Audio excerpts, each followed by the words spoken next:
how you do one thing is how you do everything.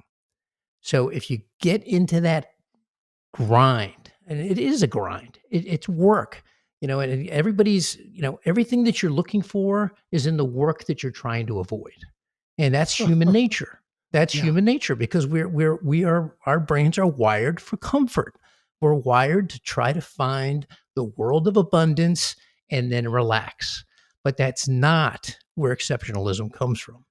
Okay, so Yep, go ahead. no, you go finish. I'm so sorry. I'm just saying exceptionalism, and again, people probably don't want to hear this, but pain and sacrifice is what creates a different human being.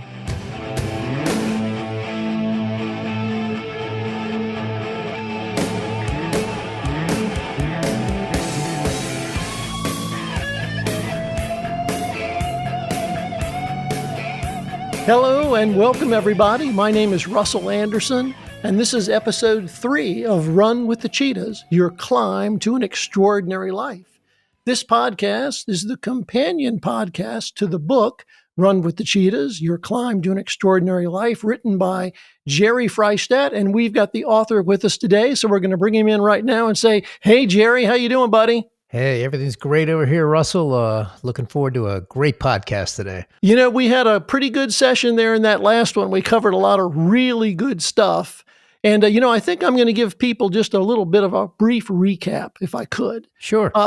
This episode and last episode was part 1 of The Dream Stealers. Jerry has a chapter in his book titled The Dream Stealers. And he identifies 4 broad categories of things that really do hold us back. These 4 things are what keeps us from being all we can be. And those 4 things are alcohol and drugs are number 1. Really easy to understand that one. Number 2 is poor habits. And we're going to do a deeper dive into that today. Number 3 is negative people, bad relationships. And number 4 is yourself. And, we each told a story in last episode. Jerry told a story of having a dream stolen from him. It was a great story. And the brief version of that is that Jerry had a dream of being a PGA golf player. And he was a good golfer. He was a scholarship athlete, D1 at University of Maryland, being coached by the amazing Fred Funk. And Jerry was good. But Jerry also had a penchant for the robust college social life, shall we just call it that for today? Does that sound right, Jerry? That is exactly, couldn't say it any better. And what Jerry learned was that the robust college social life and the desire to be a pro athlete were incompatible goals. And those 2 things in combination eventually shut down his dream. Now, let me just say, Jerry is still a fantastic golfer, so you don't want to get in the game and wager any money with Jerry, okay? but the dream of being a PGA golfer disappeared. My own version of that was that I wanted to be a jazz trumpet player, and I'd been a real good trumpet player all through school, middle school, high school, all the way through. Got a music scholarship, and I was playing with everybody, but by the time we got to year 3 of college, what I noticed was that my peers, most of them, were getting really good, and I wasn't. I wasn't getting any better. And this is a story that's been told a million times in different situations. I simply had reached a plateau of my natural ability. I had a lot of aptitude and ability to play, but once I got to that 3rd year, I realized I did not know how to practice. I had terrible practice habits. It had just all come so easy to me and come so naturally. I just never had to work at it. And that shut me down. Now, I also play the trumpet still some today. It's pretty nasty these days, but I'm still at it. So, today we are going to take a closer look. Oh, let me say, last week we also had, our last episode, we also had a special guest. We had Cliff Brooks on. And Cliff Brooks told some great stories, but his story of recovering from alcohol was a very powerful story. And again, that number 1 dream stealer is alcohol and drugs. There's just no place for alcohol and drugs in the life of someone who wants to be at the top of their game and achieve all their dreams. It's a big dream stealer. So today we're doing a little bit of a deeper dive on habits, poor habits, and we're going to talk about good habits too, which I think is that's one of my favorite things. Actually, I think being the architect of habits in your life is one of the ways to get where you want to go. But Jerry, I'm going to start off. I'm going to ask you, Jerry, do you have any bad habits? I know you as such a high performer. Do you Yeah, have any bad habits? well, yeah. Well, before I get to that, I'll explain that in a second. People just need on this issue of habits. People need to ask themselves: do your daily habits reflect where your dreams and goals want to what you want in life, right?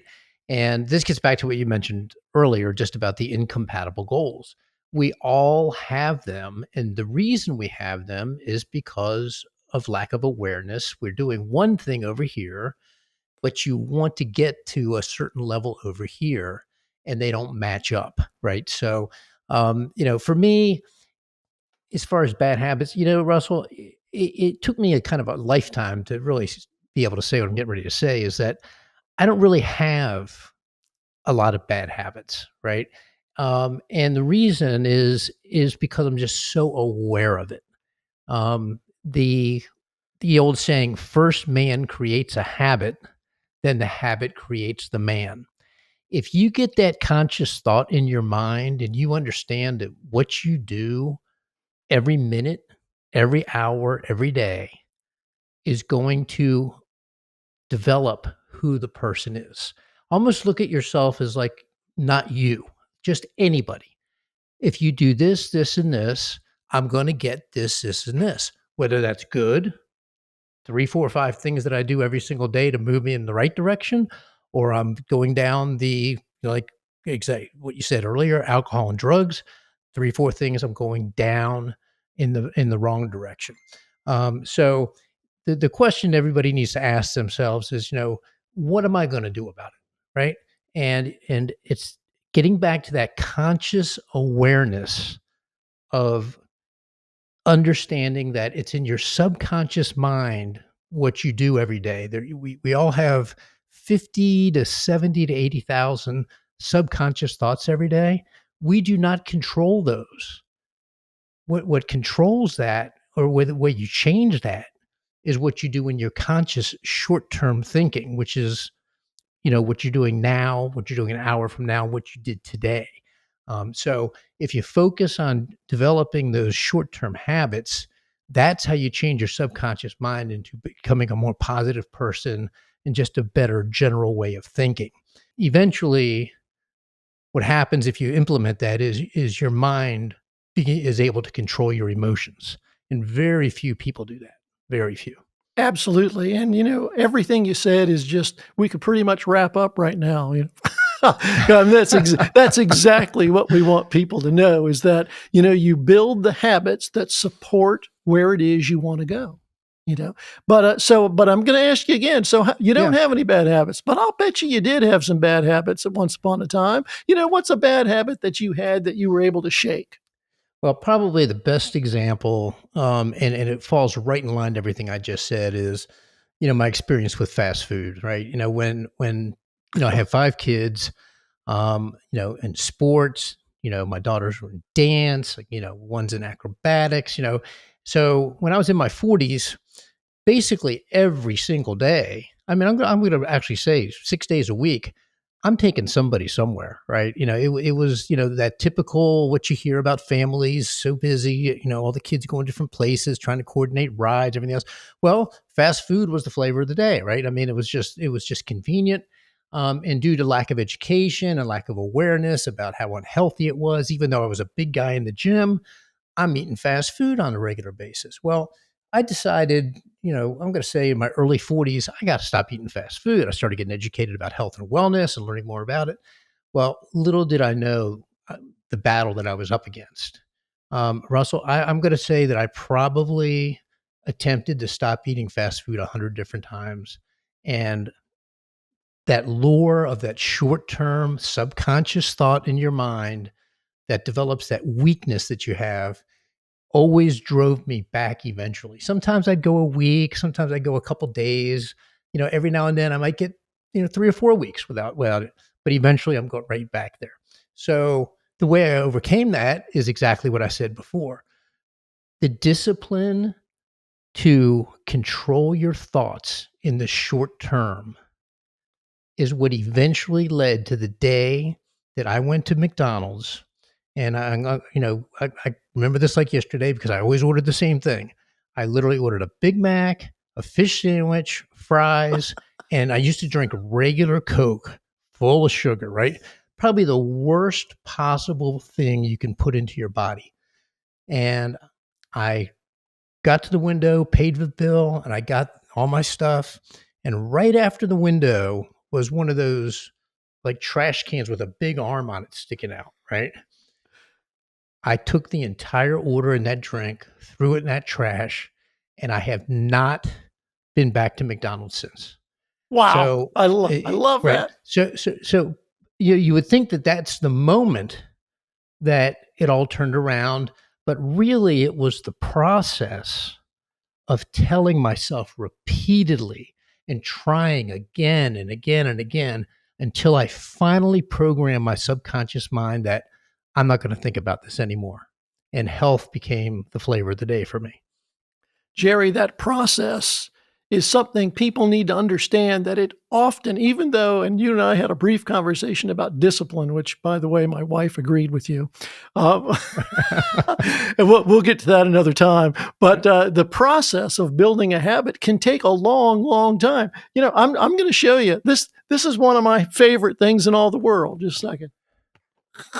No, there you go. Okay. I mean, I can eat barrels of these. Okay, Right. I can eat barrels, and I kept telling myself. The question is what is that doing in your house? I bought it just to show on this. Oh, there you go. It's not even open, and I've got to figure out who I'm going to give it to when we're done, because here's what I learned: the only way I can not eat cheese balls and potato chips and Fritos is to not have them in the house. I have such little self-control. I mean, it's embarrassing that if it's in the house, I used to say I can moderate it. I used to say, you know what, I'm going to have 3 chips, or I used to say, can't do it. It doesn't work. I have to get it out of the house. And finally, I'm about probably the end of last year was when I stopped. I used to give cheese balls to people for Christmas. Yeah. But let me comment on what you said is real important. You found a method that works for you. Okay. For example, you said, okay, if I don't have this in the house, it makes it a lot easier not to do this. Okay. So every person that method's going to be different. And I'm going to tell you that when I entered the world of bodybuilding, I use sticky notes. I know that sounds so old school at elementary, but I literally had sticky notes on the dash of my car. I used to go to convenience stores all the time, right? So I literally had a note that just all it said was "Don't do it." That meant don't go to a convenience store, right?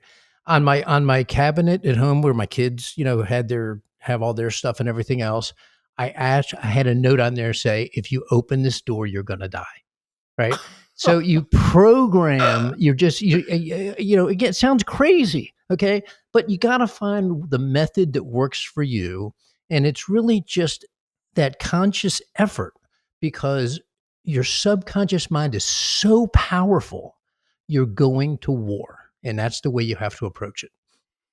Well, since we're talking about those different sorts of things that can help you, let me give you 2 quick examples. For me, I used to have a very annoying habit of clearing my throat.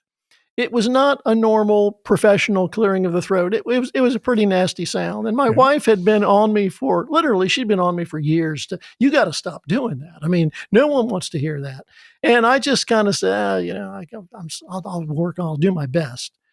And then one day, my 4-year-old grandson cleared his throat like that.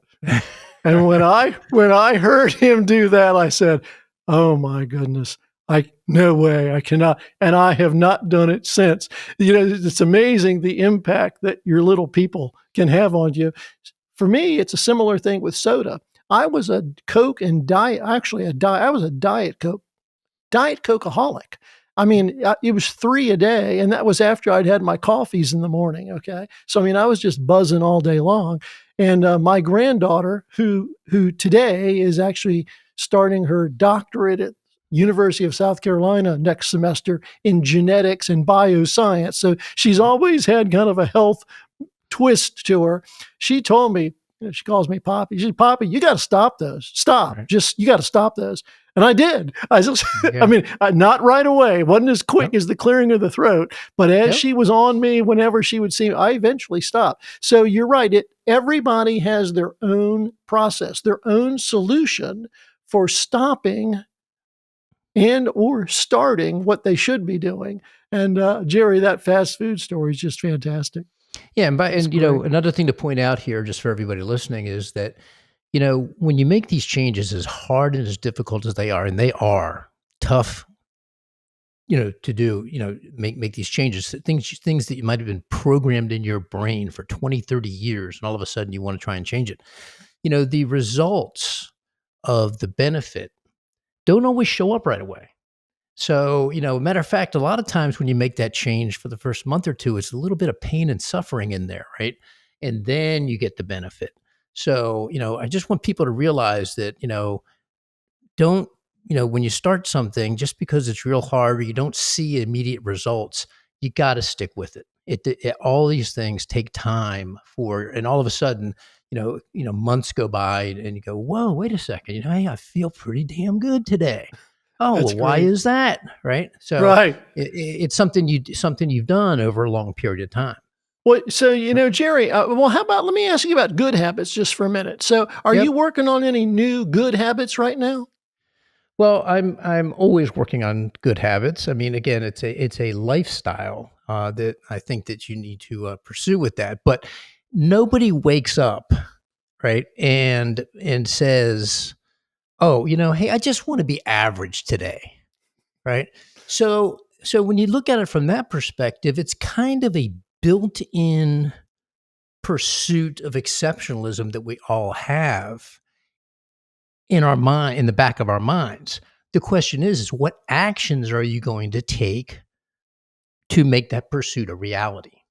Yeah. And, the evolution of creating, positive habitual behaviors is something that you should be doing all the time. I don't like using the word journey, but it's a process that goes on to the grave. It never stops. You're Yeah. always looking to become better, more exceptional, grow, learn, educate, and all of that, it's built into our human nature. Now, people that feel that and don't act end up in a really bad place. And that is why, I should do this, I should do that, but I don't know. And literally people do that week after week, month after month, year after year. All of a sudden, you're 65, 70 years old. And what do we have? Regret, right? Yeah. You got to start the actions today and make it part of your daily routine. And it starts with small stuff, little things. Just start doing small little wins, and you will see the principle of accumulation start adding up over weeks and months. Jerry, you're rocking today, buddy. I mean, every word of this is just on the money. Absolutely. Well, I sent you a list. I sent you a list of bad habits. Not that you Yeah, needed a reminder, because I'm sure you yeah, know, but I sent a list of bad habits for us both to look at. And I'm just going to read down the list a little bit. And if there's any of these other ones that you would like to comment on after I'm done, would love to hear it. I've got one or two that I'm going to say a word or two about. But sure. smoking and vaping, I mean, these are things that are probably getting in the way of your health. Um, Unhealthy eating, so there's always a lot of talk about that going on. I'm working on that myself, and I'm doing real well with it. Alcohol abuse, we've already talked about. Um, not exercising or staying active. I know you're all about that. You're a gym rat from day one. How about showing up late? Boy, that's a professional thing that you know I've got lots of experience with people who show up late. For me, that's just something I just do not care for at all. I mean, I really work hard to be on time. Actually, I work hard to be early to most everything I've got an Yep. appointment for. But here's one: perfectionism. I don't know if you've dealt with people that are caught up in perfectionism, but I'll just share one story. I was working on a music project with a young lady who was a extremely talented singer, and we had a little jazz project working, and it was good. It was real good, but it was never good enough for her to be ready to take it out and play. It was not either the songs weren't quite right, the set list wasn't right, she wasn't quite ready. I mean, and let me tell you, this girl's she's better than 8 out of 10 of the people out there singing, but she just could not come to grips with it. Needed to be perfect. And I know some other people that are the same way. Two things about that list you just read. First of all, let's just address the one you just said. Expecting perfection in anything is a losing game. The pursuit of perfection is where the win is. Right? Yes. You're always pursuing perfection, but there's no such thing as you can always get better. I don't care how good you are. You could be the best in the world at something. Doesn't mean that you can't go one notch higher, right? And then the other list of everything that you just mentioned is the reason people engage in those types of behaviors is it's not going to kill me now, right? It's not going to kill me now. You know what? I'll stop doing that in 6 months. I'll stop doing that when I get a little older. I won't want to do that anymore, right? It doesn't work that way. If you don't have the discipline to engage in making those changes now, you got to wake up and say, I'm not doing this anymore. You have to have your mind rule your emotions and get into some type of regimented discipline to stop doing detrimental behaviors. Detrimental behaviors in my book, at the end of the book, I have what's called the ladder of life, where you're either going up your ladder to a world of exceptionalism or you're going down your ladder to the world of regret. And as long as you're engaging in any type of behaviors and daily things that are not moving you up that ladder, you're headed down to the world of regret. Absolutely. Absolutely. So that's the list of some bad habits, and hopefully people who people most likely know their own bad habits, and hopefully they'll make some changes and realize that oftentimes those bad habits, are keeping them from being where they want to be. Yep. Now, good habits, on the other hand, see, I'm someone that I'm still trying to build some real good habits into my life, and I'm doing pretty good with it. I've got a great morning routine now. I've got a great morning routine. Not quite as good as yours, because I know you hit it hard first thing. But I've got one that feels good, and I'm real comfortable with it. And it includes some quiet time, some meditation time, includes some exercise time. So and there's some good stuff going on there. I love reading. I'm a big reader, but it used to be that reading was a tough thing for me to fit into a busy day. And so I'm really working on finding and managing that better, so I get my constant dose of reading in most every day. One good way, you mentioned about the morning, one good way to get started with all of this part of the conversation is, and again, I'm not asking you to do something crazy like get up at 4 a.m. or okay, even though that's what eventually you're probably going to want to do if you started doing all this stuff. Let's just get up 15 to 30 minutes earlier every day. And let's just hit 5 minutes of 3 or 4 different things that are good for you before you start your day. Try to do that for 1 week. Just knock it out for 1 week, including Saturday and Sunday, by the way. Becomes part of the process. Again, you will immediately feel those little wins that'll start adding up to something good. And to reiterate what we talked about, how long of a process this can be, because I'm trying to support the people who are trying to make these changes but find themselves falling back.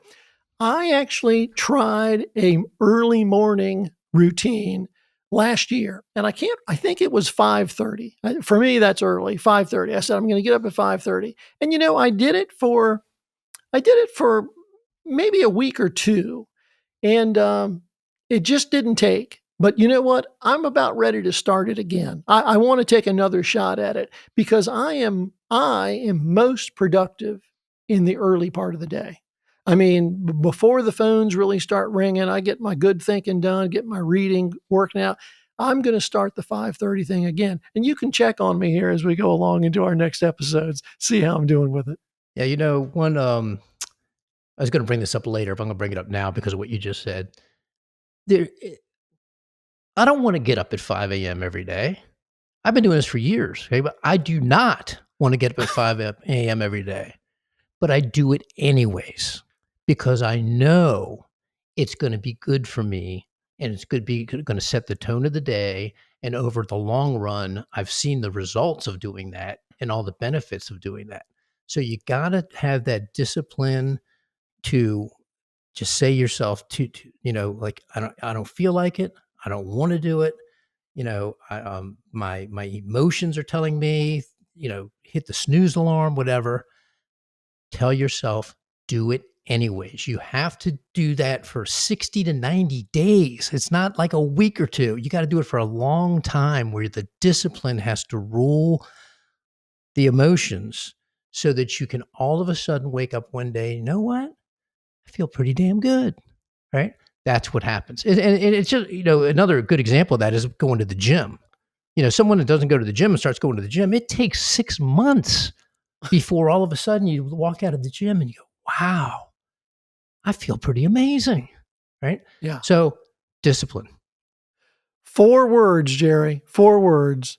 Just do it anyway. That's it. That's exactly right. Yeah. I know Nike's got just do it, but when you add anyway at the end of that, that's the answer to the people that are challenged with discipline.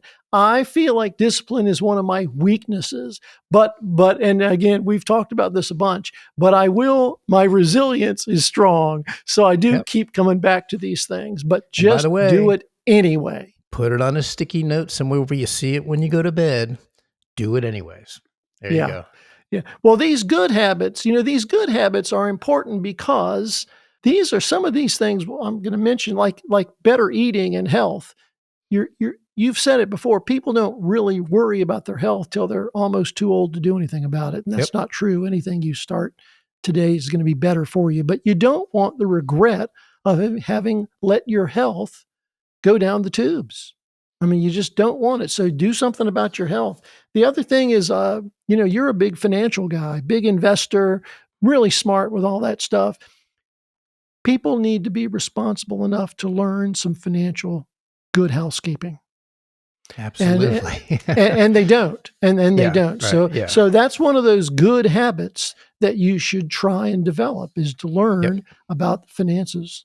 Well, I'll tell you what, that's out with the bad habits, in with the good habits. Right. It can happen and it can make a world of difference to you. It will absolutely change your life. Yeah. So our number 3 in the Dream Stealer list, and I don't think I talk about this one too much, but man, is it huge. Negative people and bad relationships. Yep. Wow.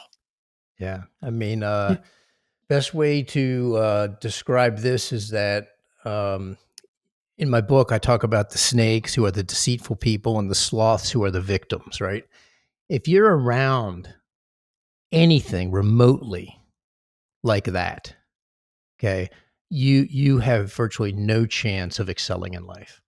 And sometimes, you have to, sometimes this is people close to you. Could be family members, coworkers. Sometimes it's a spouse. I've even seen it with parent-child relationships. At some point, you got to make up your mind that their world is not my world.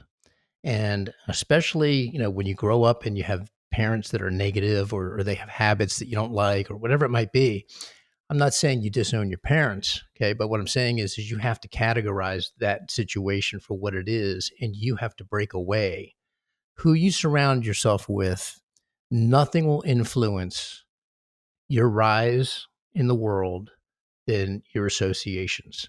And it's hard to find these good quality people to be around. So sometimes it's a little lonely. And being by yourself is not the end of the world. It gives you time to contemplate things and concentrate and that type of stuff.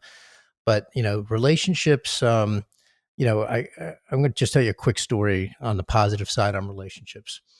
Um, every great thing that has ever happened to me, including meeting you, okay, and every crisis that has ever happened to me has a name attached to it, right?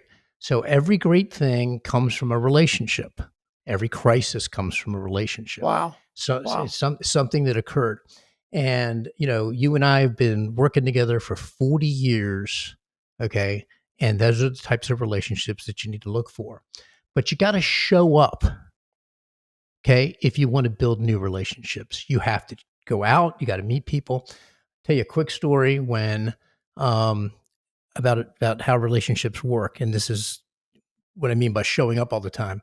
I was looking to raise some capital for my finance company, and my son knew somebody who had started a private equity fund, and so he sets up a lunch with this guy, and it turns out that they weren't really interested in doing anything whatsoever with a finance company. It wasn't their niche of what the arena that they were working in.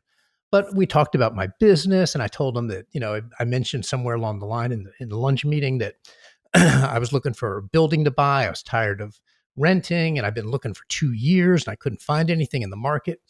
Well, lunch ends, shake hands, everything was great. And just say, hey, we'll be in touch, let's keep in touch with each other.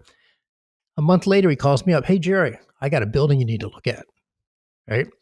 And so I go out and look at it. It turns out it's like twice the size of what I needed. But then, and again, I'm not a commercial real estate guy. And at that time, I wasn't a commercial real estate guy. And he says to me, he says, well, Jerry, I know the owner of the building who's selling it. He has to sell it because he's building a complex behind it. And I've got a tenant for the other half of the building.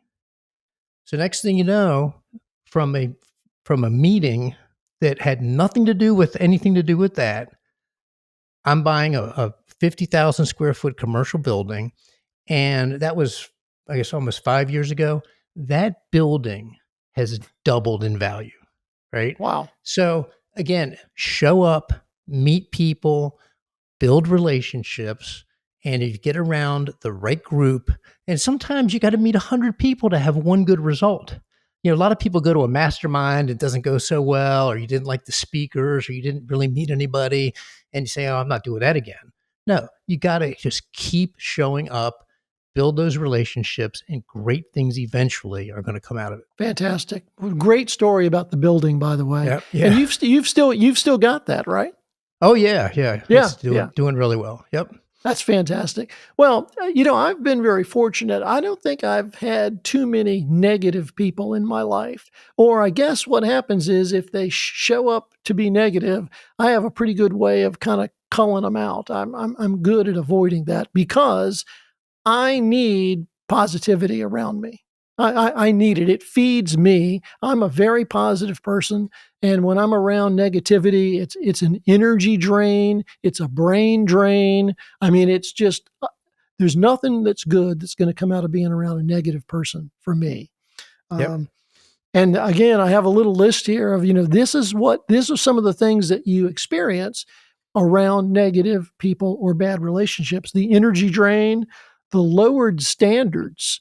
If you're around negative people or bad, they have lower standards. You find yourself lowering theirs. Remember, your mother was right. Who you hang around with is who you become. That's exactly right. Increased stress and anxiety from being around negative people. It damages your self-esteem and confidence because you see yourself associating with not the right sort of people. Opportunity cost and missed connections. Yeah, those negative people are never going to have that building opportunity you just talked about. Why do people stay in those those relationships. Oh, I can't wait to hear this. Tell me. It's comfortable, right? Yeah. People are afraid to move on to something bigger and better in life, and they also feel a lot of people feel an obligation to, like I described, the sloths are the people who are the victims, right? People that are complaining and everything is wrong, and no matter what I do, nothing goes right, and blah blah blah, and it's the old enabler type thing, when with drugs and alcohol, every drug addict and alcoholic has an enabler. If you're an enabler, you have to escape that, right? You got to figure out a way to get out of that whole thing. And I said, like, when I said about going to masterminds or events, or I mean, it could be just Toastmasters. I mean, anything. Just start out local. Go to local groups that just get together. Social group, whatever. Doesn't just get out and meet new people, and the um, the comfort thing is, like, everybody wants to be the biggest fish in the room because it's comfortable. Okay. You don't grow when you're the biggest fish in the room. You want to be the smallest fish in the room. Yeah. And that's very, very uncomfortable.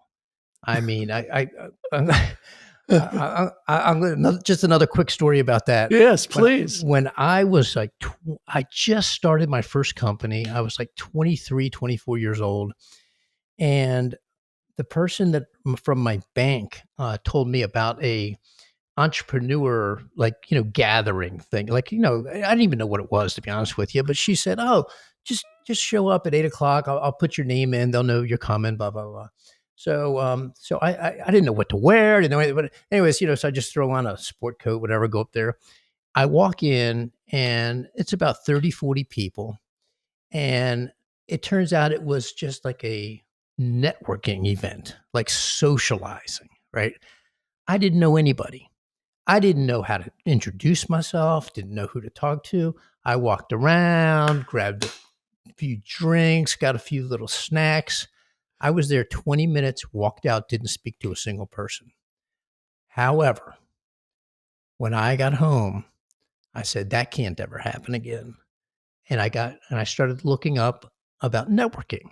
And I read a few books on networking. I learned how to introduce myself.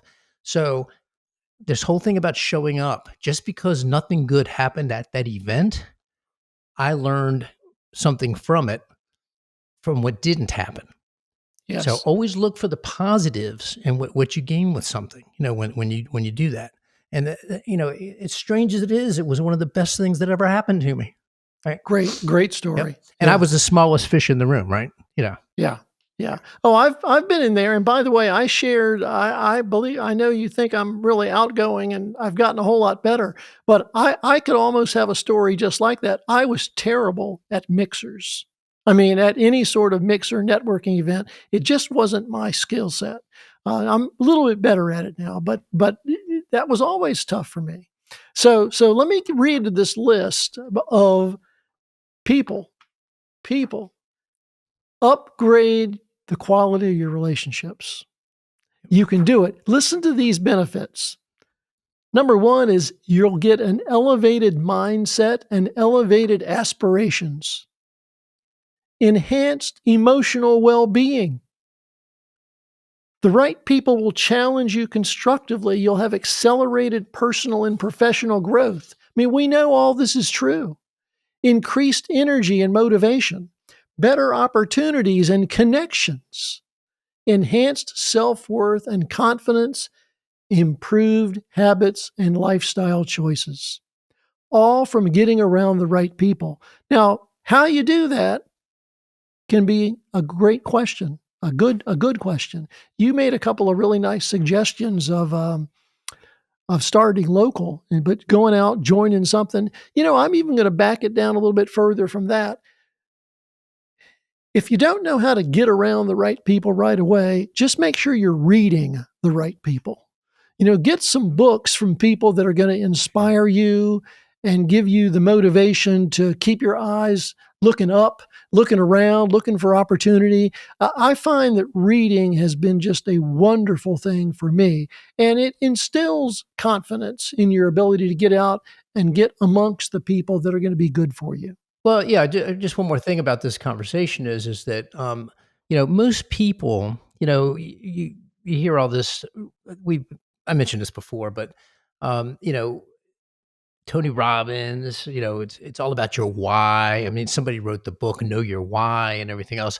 And I'm in the minority on this. I'm not huge. I'm not huge on the why. I learned something from Coach Michael Burt about he has something called A to B. I'm here, but I want to be here. And that's getting from A to B. And what are the two most important things to get from A to B? It's not why. Why, everybody thinks, oh, if I know why, I'll be motivated. No, that's not going to get you there. It's who is going to help me and how.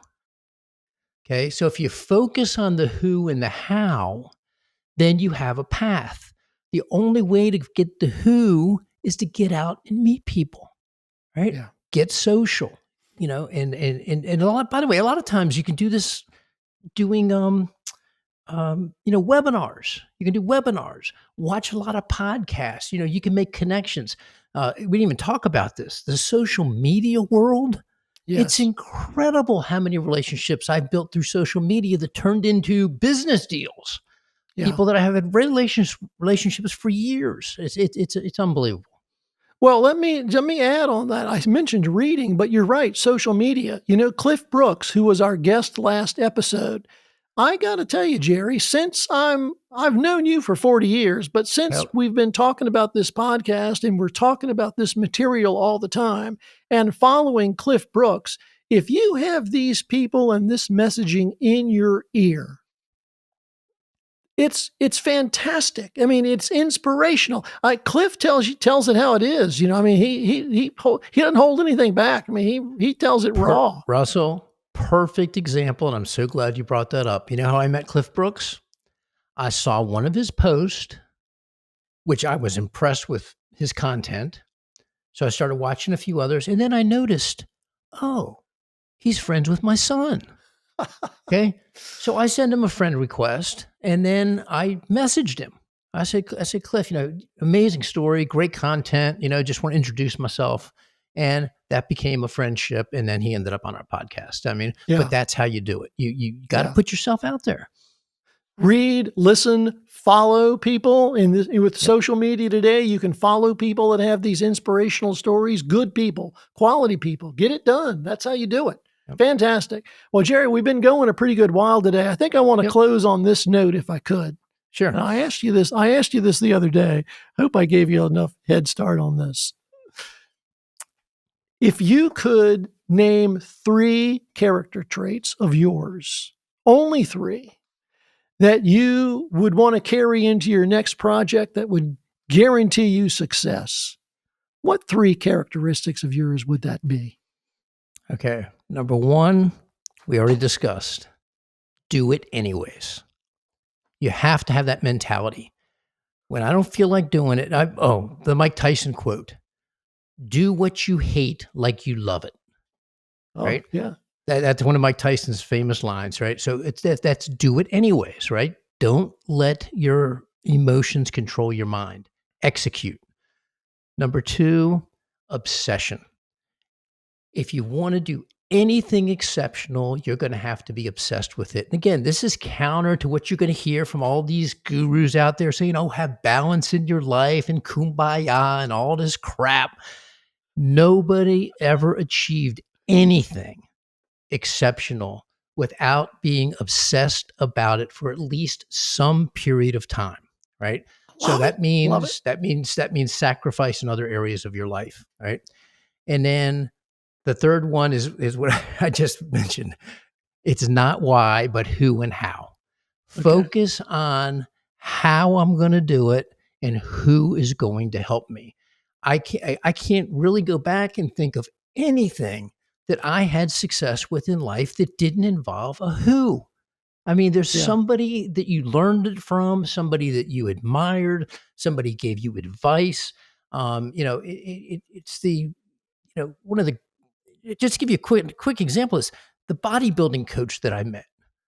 Okay. I was a gym rat for 25, 30 years. And all of a sudden I meet this bodybuilding coach. This guy changed my life. That's the who. That's the who. And you got to seek that out. And to wrap that up, I would just say, get in the mentality of finishing everything, because how you do one thing is how you do everything.